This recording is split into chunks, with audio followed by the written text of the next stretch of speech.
Hello and welcome to the Radio Academy podcast. I'm Laura Rawlings. I've lost count of the number of times that I've recommended the Shamima Begum Story. It is a brilliant podcast series on BBC Sounds.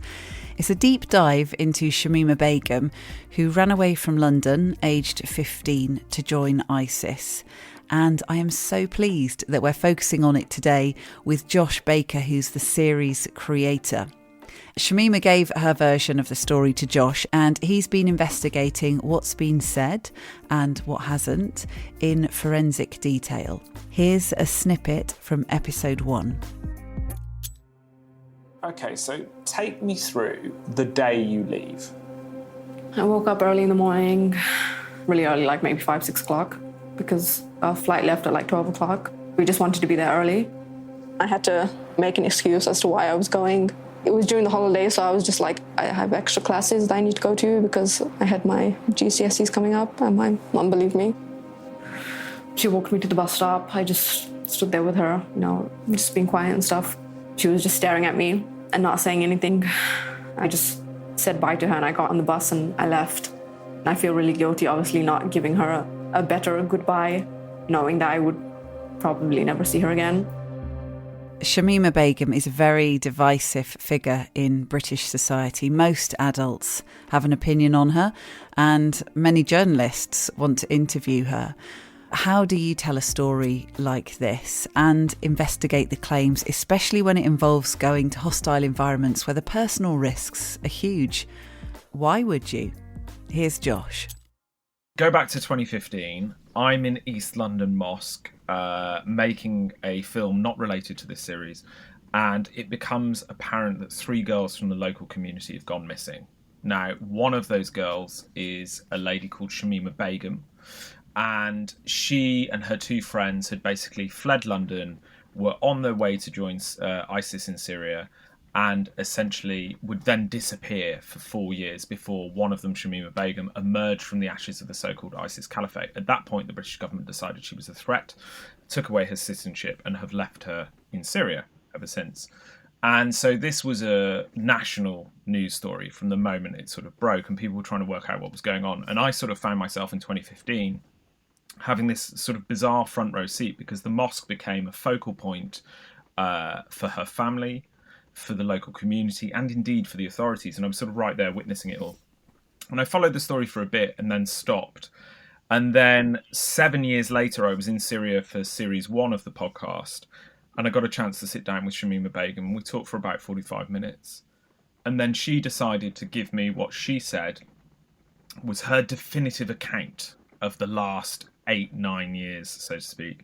And we then set about taking that apart for a 10-part podcast series, a 90-minute feature doc, a number of articles, live radio, and we tried to integrate it as much as possible with the BBC's output and beyond. So in terms of countries travelled, as you have been taking the story apart, tell us, just run through the countries that you've been to. England, obviously, Turkey, all around Turkey. We uncovered a IS people smuggling network in Turkey, and then an intelligence operation that had gone wrong. That was a scary episode.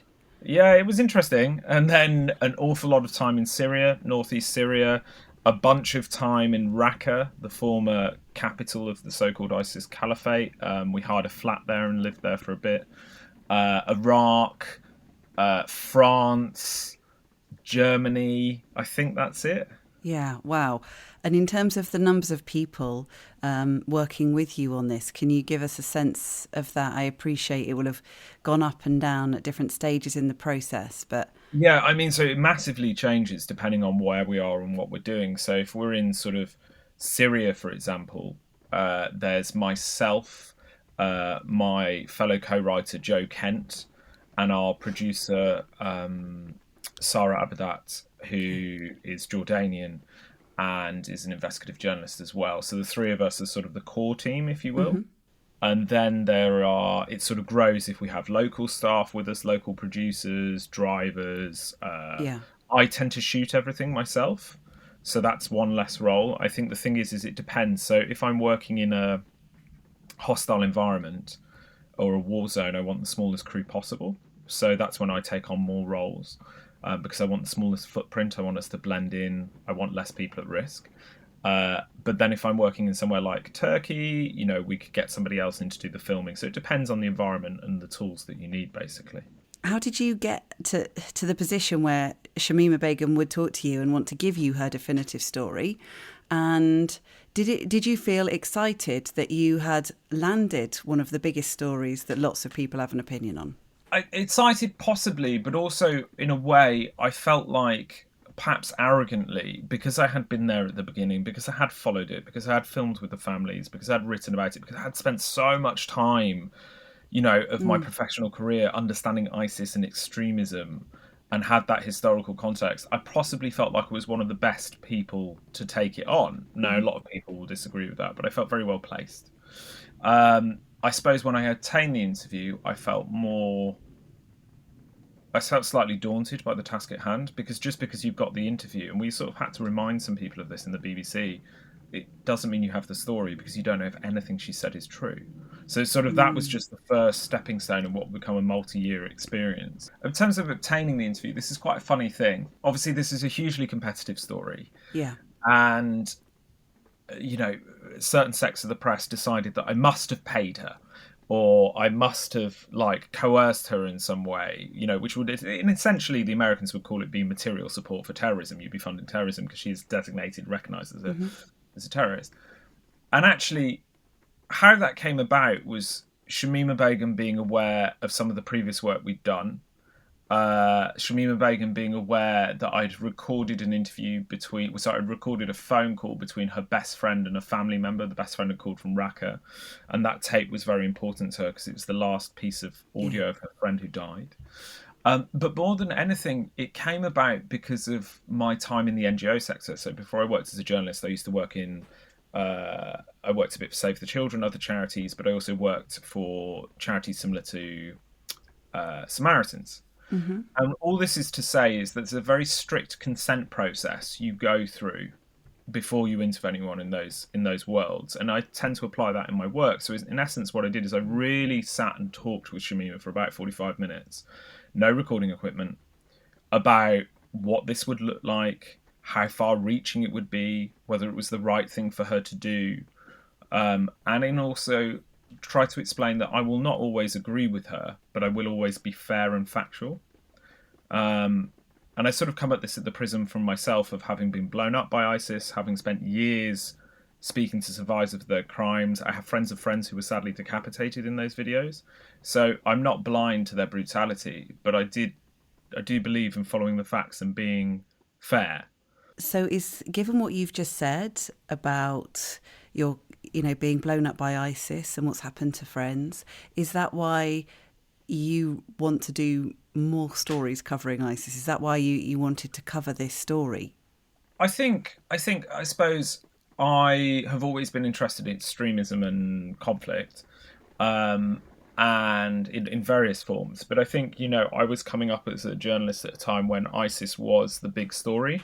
Yeah. And I was in a community doing something unrelated to this, where people from this community were leaving to go and join this group.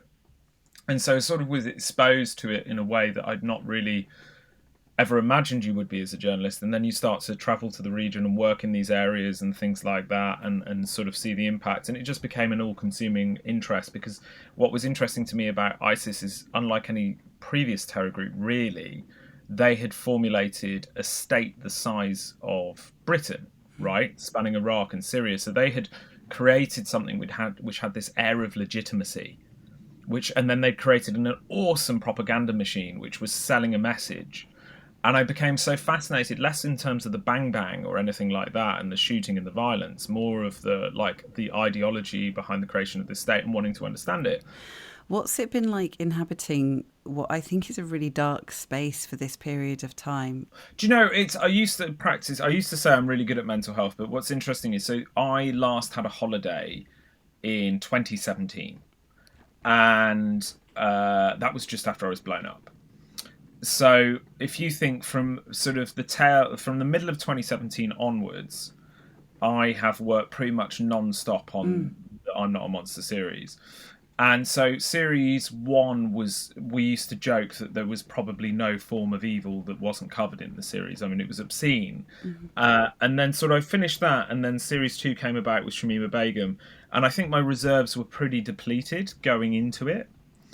And as you say, it is so hard to convey to people how difficult it is on so many levels. And so it sort of becomes all consuming, and you don't really get much of a life outside work. And certainly for the last episode, I was living at the BBC. I hadn't gone home for 3 or 4 days, and we finished the episode 2 hours before. And that's the sort of level it got to before everything else. Then, after a sleepless night waiting for Shamima to come online, and less than 24 hours before the release of this episode, I confront her. Hello, my name is Josh, and I understand that this message will probably be quite surprising to you. Basically, for a long time, I've been speaking with Shamima Begum as part of a podcast series looking at everything that happened around this. I explain who I am. At first, she texts back saying she's not Shamima, but then I reveal I know a lot about her, and she admits it's her, and tells me she's in hiding, and that it could The be story was dangerous. revealing itself to you as it was going along. So how on earth do you condense all of this? What was your sort of general principle? Did you get to a point where you had that? Obviously you've got the story in your head as to the other, core members of your team, and you sit down and you go, right, episode 1 is going to be this, and that will hook into 2. Can you do it like that? How does it work? It's kind of, so it's a really interesting question, actually. It's a really good question. So, I mean, making a 10-part narrative series is a huge undertaking, no matter the subject matter, because you've got to get arcs. You've got to have a narrative arc that's going to sustain for 10 episodes, multiple hours. But then when you throw in a film component as well, Yeah. it becomes like a real Rubik's Cube that you have to kind of solve. But when you bring it into podcast, you're basically trying to really immerse people in a world. And you have this beauty in podcast where you can be going along a sort of narrative. Okay, Shamima Begum disappears from London. She makes it into Turkey. She's transported by a man providing information, Canadian intelligence. Okay, but let's hit pause for a second. Now let's go back and understand how she got herself into this mess. So you can interrupt the chronology. You can also go into cul-de-sacs, as we call them, and just look at a thing and then come back. So episode 8, for example, is the day Anthony Lloyd, or the day leading up to Anthony Lloyd, the Times journalist, found Shamima Begum. So although it's Shamima Begum's story, we put Shamima down and we just pick up with Anthony for an episode. And so you get this freedom with narrative creation that's very exciting. And actually episode 8 was the first episode I wrote, because I was like, that is a clear, that leads to the episode 8 or 9. Yeah. That's a clear thing. What we try to do is work out what the key beats are in a story, and then how we think we're going to sustain them, and what the scenes are that we need for that to tell that story. And I try to do that before I go anywhere, right? I work out what are the beats that I need to understand. Now, inevitably, that changes when you're on the ground. And I try to think about it like this, that so in essence, the process of planning is more important than the plan itself, because it gives you a concept and a focus. And then when you're on the ground and it changes, you can adapt. But when you're on the ground and you're really tired and you can't remember why you're here, you can go back to the plan and understand what it was that you set out to do. Got it. And in addition, I would say what you want as well from most stories or most scenes is you're always looking for the small window with a big view. So you want that person or that environment that is focused but somehow encapsulates a wider narrative. One of the other things that I think people have noticed, and when I tell people about the series, and they're like, well, what does he think? So you'll get this all the time. But what does he really think about Shamima Begum? Because you don't ever say in it. That is a real skill, to keep asking the questions, but never actually give your opinion or sound like you're coming from a position. But I think this is interesting because in a way, like I get asked these questions sometimes of like, would this story have been easier if you hadn't been working for the BBC? And I actually, the BBC's committed to impartiality, and I think it's the perfect story for the BBC. I really do. And I think too often today, journalism is blurring with activism. Now, I'm an old school sort of purist in the sense of like, obviously I have a personal opinion, and obviously I'm a human being and I feel things, but that's not my job. My job is to, in an empathetic manner, present the facts as clearly as possible and allow people to make up their own decision. Definitely. What was the most important skill or experience that you have that helped you get through this series and get it over the finish line? I think so. In terms of the actual creation of it, I'm an investigative journalist, so I know how to find information. But at the same time, I think it's just listening to people, like actually properly listening to people. I think it's a skill that is so important to really engage in active listening, because contributors tell you so much. They tell you their lies, they tell you their truths, and they reveal things that they might not realize they've revealed. Little details when they're describing to you, a location that they might have passed through, and they just mention something distinctive about that location. Oh, that little detail that they thought was irrelevant has now allowed me to go away. So, for example, I find Shamima Begum's best friend in episode 10. In a conversation where she thought as an ISIS member, she mentioned the weather, and she mentioned a couple of other details which I won't say just here. And within 30 minutes, I'd located where she works by looking at weather patterns and a couple of things. So just actively listening and engaging with people gives you a wealth of information to then process. I think to get through it, I remember a week where I'd had just a ton of threats. Some of my family had started to experience abuse. My cousin had just died. The subject matter was really draining me, and I hadn't slept properly in probably about 6 weeks. And I was just in this pursuit. And also, everyone in our industry at rival papers and some in-house journalists was being critical or analysing it, what have you. So it felt like the weight of the world was upon you. And at that point, I knew that it could become sort of like almost like a relentless pursuit. I had to just keep going, and I knew if I could keep going through it at that moment that I would probably be able to take on most things. But I think the key factors that really got me through it were the team. The thing to remember is nobody makes you do this, you choose to do this. It's the same when you step into a conflict zone, right? You're choosing to step in, and there's an important distinction. And also, I would say, last thing, when you take somebody's testimony, no matter who it is, you take on an obligation to tell that testimony fairly and truthfully. And I really feel the responsibility of that in everyone I speak to.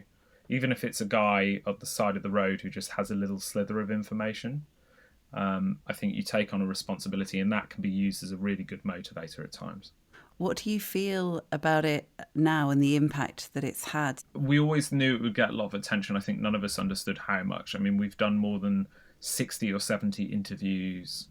We've produced a feature documentary, 10-part series. We've fed the spectrum of the media. We've done a weekly live radio show. I mean, the list goes on. Millions and millions of people have read our online pieces. So it's extraordinary. But at the same time, I'm really happy because I designed it as a story to be truly multi-platform. And I designed it as a story where I wanted it to have the maximum reach into not only the BBC, but the wider media landscape. And I think we fulfilled that. And the only thing that I can say on a personal level is for the best part of 2 years, I've sort of worked with what felt like a lead weight in my stomach. And after the last episode where I went out and I woke up for the first Monday in 2 or 3 years where I didn't have to work, I remember feeling this amazing lightness. I felt like, the stress is gone. And so now I would say it's over to the audience, right? It's this. We've done our job, and now it's over to you to make up your mind about Shamima Begum, and that's a wonderful feeling for me. So, do you know what you're doing next, Josh? I think what is next. So, first of all, I need to find out where my home is. Right. Where am I working? Am I working at the BBC? Am I working somewhere else? I don't yet know where my home is. But I'm going to take a break for a bit. I've got about 2 months off now. I've allowed myself. I have lots of ideas. I have probably 3 or 4 really good ideas. I made something on the Israeli-Palestinian conflict about 10 years ago, and I think that is a really thorny issue that could benefit from the same type of journalism. And so I'm looking at potentially doing that. There's also something I'd like to do on Ukraine in a very different way, take audio into that space in a very different way. So there's lots of options, but the first thing I'm going to do is next week I'm going to go to a Moroccan health spa, which I've never done before, and stay there for a week. Yeah. And have a massage and heal. Even after listening to Josh, it's still hard to completely imagine the personal impact of covering a story like that. And I'm glad he's taking a proper break. Josh mentioned being blown up by ISIS. And if you want more on that story, listen to the award-winning Series 1 of I'm Not a Monster on BBC Sounds. I feel that we've just scratched the surface here, but if it encourages you to listen to all of the episodes of the story, then that's a good thing. I'm going to be back next week where it's all about the arias. Thank you so much for listening.